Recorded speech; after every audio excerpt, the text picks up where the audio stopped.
তাহসানের বিয়ে নিয়ে প্রথমবারের মতো মুখ খুললেন মিথিলা।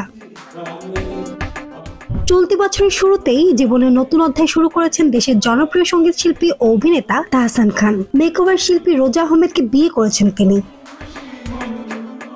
রোজাকে বিয়ের আগে অভিনেত্রী রাফিয়াত রশিদ মিথিলার সঙ্গে দীর্ঘ 11 বছরের দাম্পত্য ছিল তাহসানের। 2017 সালে তাদের সেই সংসারে বিচ্ছেদ ঘটে। এরপর 2019 সালের ডিসেম্বরে ওপার বাংলার পরিচালক সৃজিত মুখোপাধ্যায়ের সঙ্গে বিবাহ বন্ধনে আবদ্ধ হন মিথিলা।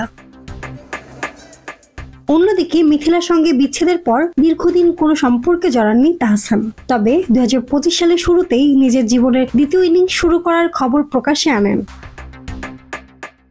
প্রাক্তনের বিয়ের পর মিথিলার প্রতিক্রিয়া কি ছিল সেটা জানতে ব্যাপক আগ্রহী ছিলেন ভক্তরা। কিন্তু তাহসানের বিয়ে নিয়ে শুরু থেকেই নীরব ছিলেন এই অভিনেত্রী। এমনকি সাবেক স্বামীর প্রতি কোনো শুভেচ্ছা বার্তাও জানাননি তিনি।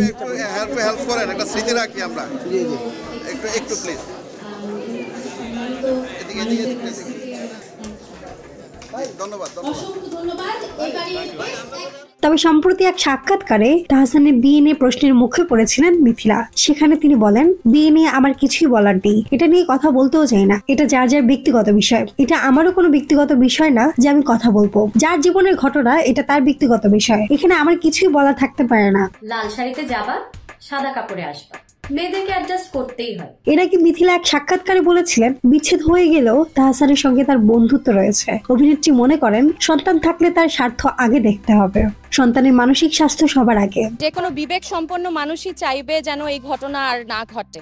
অভিনেত্রী বলেন, আমি আয়রাকে দেখতে পেলাম না, আমি আর তাহসান লড়াই করলাম, এই ইগোর যুদ্ধে তো বাচ্চার ক্ষতি হবে, তাই তাহসানের সঙ্গে এখনো আমার বন্ধুত্ব রয়েছে, আমাদের প্রায়শই কথা হয় মেয়েকে নিয়ে।